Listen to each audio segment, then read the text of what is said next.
And so we have just a culmination of like what works and what definitely doesn't work. And so a lot of times it's just not doing what doesn't work and actually eliminating a lot of stuff from the actual process. Because I think people kind of have a lot of convoluted ways of doing it, or they try to take something from like a Jordan Belfort and they try to spin it for physical therapy, but without like contextual conversational tone. And so like it just sounds heavy on the sales side. And then now it's like you don't think about it, you're on autopilot. And so that's what this has to be. And that will allow you to help more people. Because again, sales is helping people for the benefit of them. And it's not manipulating people into doing stuff on the benefit of them. So I want to preface this at the start. We want to help people make a decision, even if it means not moving forward with us. The new belief needs to be, it doesn't really matter how I get better. I just need someone who understands what I want. And that's really what we're trying to achieve here. Because most people don't buy for the things that you do. Most people buy because they feel like you understand their problem more than someone else. And that allows them to feel that if they know more of my issues than I even inherently realize, they know the next issues I'm going to run into more than I do.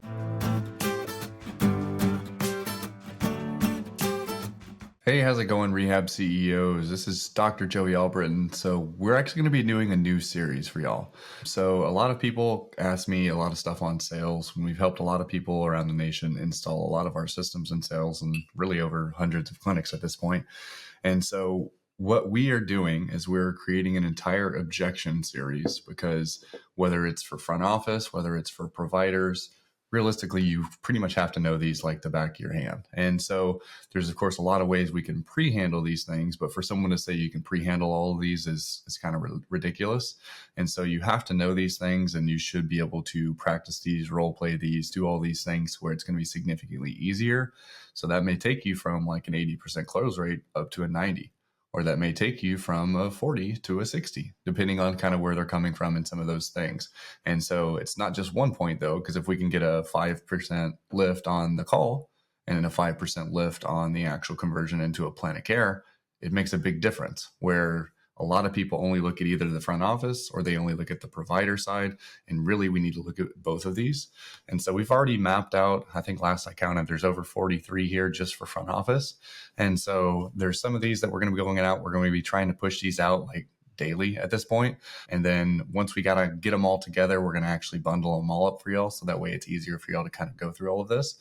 And so for any of y'all who have objections and you're like, hey, my front office has been getting these objections, or hey, I brought on a new PT, they're having issues here, whatever that happens to be, feel free to drop them in any of the comments of any of these lives that we're going to be doing. So that way we can add them to the list, because I want to make sure we help as many of y'all as we can.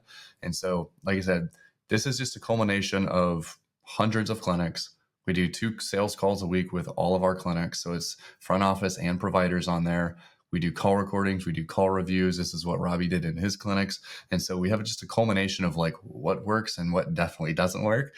And so a lot of times it's just not doing what doesn't work and actually eliminating a lot of stuff from the actual process. Because I think people kind of have a lot of convoluted ways of doing it, or they try to take something from like a Jordan Belfort, or they try to take something from Alex Hormozy or Jeremy Minor or Eli Wild or some of these big sales guys, and they try to spin it for physical therapy, but without like contextual conversational tone. And so like it just sounds heavy on the sales side. And so like you have to really make sure we marry like healthcare and like the actual thought process of what a typical front office would have, and the patient, and still having sales. And so there's a little bit of a mix here, because if we don't do it right, it sounds very salesy. But these are also things that y'all will need to practice. Like this isn't like I read one card and then like I'm good. Like you need to do these, because realistically, if you've ever done anything, like maybe you're younger and you had to study like your lines and stuff for a play, there's a reason that most of those are pretty terrible. It's because we were young enough to essentially not have it memorized. Where if we go watch your favorite movie, how often are you like, man, I'm really pissed off that they decided to use a script, because like they've practiced so much. They know the tone, they know the landing of when to actually say it, they know the actual ebbs and flow of all of that type stuff, to where it doesn't feel like it's scripted. If it felt like it was scripted, it would be really weird watching movies. And so since we know that you can actually script stuff to do that, again, there's going to be conversational changes based on how you do that. And there's ways to kind of make that easier, but it has to be like knowing the back of your hand, because like if let's say someone comes in for an eval, originally you're like, I don't even know where like this specific vertebrae is. Now you don't even really have to think about those things. And so it just makes it a lot easier. If you're a front office watching this, you're just like, hey, like I used to not know inherently what are all the things I need to do for an insurance verification. I didn't know how to even work the EMR to get someone scheduled. And then now it's like, you don't think about it. You're on autopilot. And so that's what this has to be. And that will allow you to help more people. Because again, sales is helping people for the benefit of them. And it's not manipulating people into doing stuff on the benefit of them. So I want to preface this at the start. We want to help people make a decision, even if it means not moving forward with us. The only thing we do not want is someone to not make a decision. Like that is literally worst case scenario. So whether that's go to another therapist, whether that's go to have surgery because maybe that's the right fit for them, or that's coming to us, the thing we do not want is someone to continue living the life that they are currently living because they are too afraid to make a decision. Because that's really all we're doing is we're helping them make a decision. Because if you think about it, if people have had issues for years, what does that mean? It's not like you haven't been around. It's not like there hadn't been other options for them to do that. It's they are typically just bad at making decisions. And so we have to help them make those decisions, because it doesn't sound like much, but I always use this analogy. If I was to talk to my grandma, I found out she had issues. She's already been falling and she tried to reach out for someone to help her with her balance and fall issues. And I find out that someone was just unwilling to have a good conversation with her, maybe actually ask some of the harder questions, be okay waiting when they ask a hard question and just being quiet so that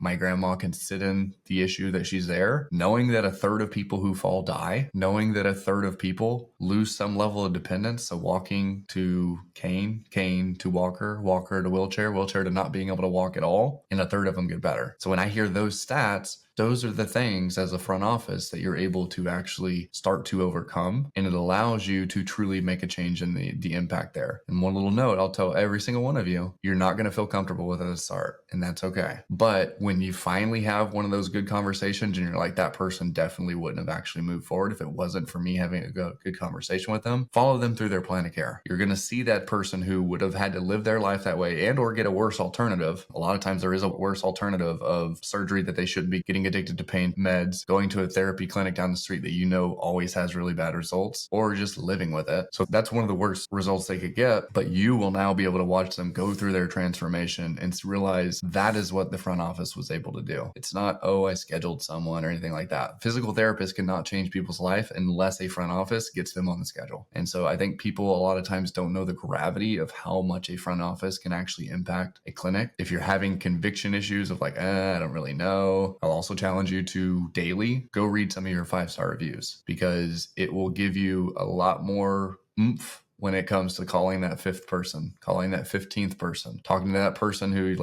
is just grumpy because they're in pain, but they're taking it out on you. And so those are kind of the prefaces here. So I'll start with one. I just literally just happened to scroll for one. Very common one is someone calls you and they're like, hey, do you guys offer insert XYZ treatment? Hey, do you offer dry needling? Do you offer shockwave? Do you offer decompression? Whatever that is, all we have to do is think about kind of what's the tonality behind that? What's the situation that they are currently kind of living? And then what is their current belief? And is there a new belief that we need to potentially instill in that person? And then know the better way to actually overcome that. And so this is a super common one. We'll just use dry needling as an example, because like our New York guys and our California get searches for this, but legally they can't even do dry needling. And so what we have to kind of address here is someone is actively looking for help. So that's already a positive spin here. Like this isn't someone who was told by their doctor they need to come in and they're just doing it because their doctor said so, or that their insurance said they had to do at least 4 weeks before they're cleared for surgery or anything like that. So that means someone's probably been told about the service that they're looking for, or they've done research that this is the thing that they think should be the thing to fix them, or they are just desperate and they just happen to see something and maybe another ad of someone else or something.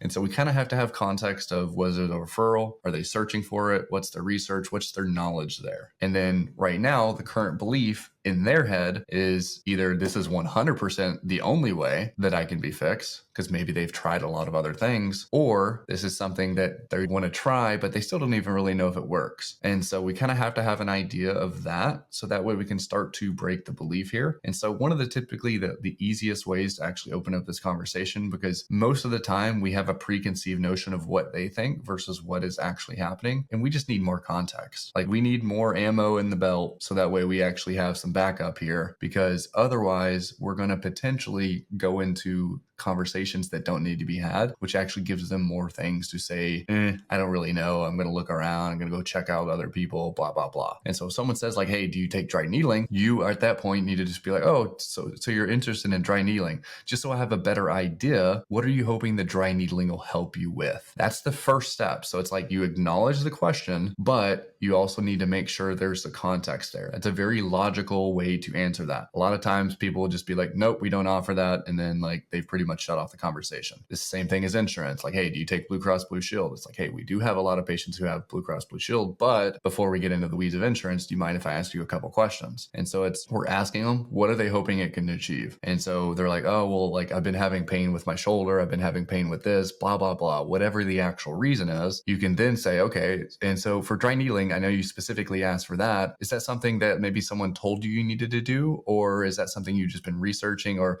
realistically, if there's just any way to solve your shoulder issue, is that more so just what we're trying to figure out here? And so this is a version of what we call the intention frame. So I assume your intention isn't just, I want to be stuck with needles. It's really just, I want whatever's the best result. And in my head, dry needling is realistically the thing that I think is doing it. And so that's the softer way of doing it, the way I said it before. So that way you can actually start to have an idea. Because if they were referred by someone, they told them there, it's like, oh, okay, well, is that someone that's local or is that someone that's like further away? Because you're kind of getting an idea of like, is there a competitor here that does this? So then we need to kind of frame that a little bit differently. If it's someone local, then at that point, you know that, okay, like there is a potential competitor. So there's a little bit more urgency on this one, because if they're not local, they're like, well, yeah, you're the only person I know. And so at that point, you really start to break down a little bit more on why they're wanting dry needling specifically. Because it's like, who told you? They're then going to tell you who that is. So you kind of know the frame of authority, whether it's a doctor, which most doctors aren't recommending dry needling, to be clear, but there's other things. I know we're kind of just generalizing this. And so there's a doctor, there's another patient, or they've done research. No matter what, really, we're trying to make sure we just know exactly what they think it'll help them achieve. And so it's like, oh, so good to hear that. And so for us, it's actually not a service that we do, but we've actually found a lot of times that if we were to do XYZ, so insert whatever your thing is, we found that we've had faster results and we don't even have to worry about stabbing you with needles. And so not that I've ever actually met someone who wants to be stabbed with needles. Usually it just means that this is actually something really urgent and you're like, I'll do anything. Does that sound about right? And usually if you can add a little bit of humor and kind of extrapolate how crazy something sounds or how bad it sounds, it makes them realize like, oh, I actually don't want that. It's a similar frame when I say like, hey, is getting the best possible outcomes or using your insurance your number one priority. This allows us to look at some of those things to make it to where like it almost implies that insurance cannot get the best possible outcome. So the outcome they're trying to get is out of pain, and really that's surface level. We need to figure out what the pain's preventing them from doing. But for them,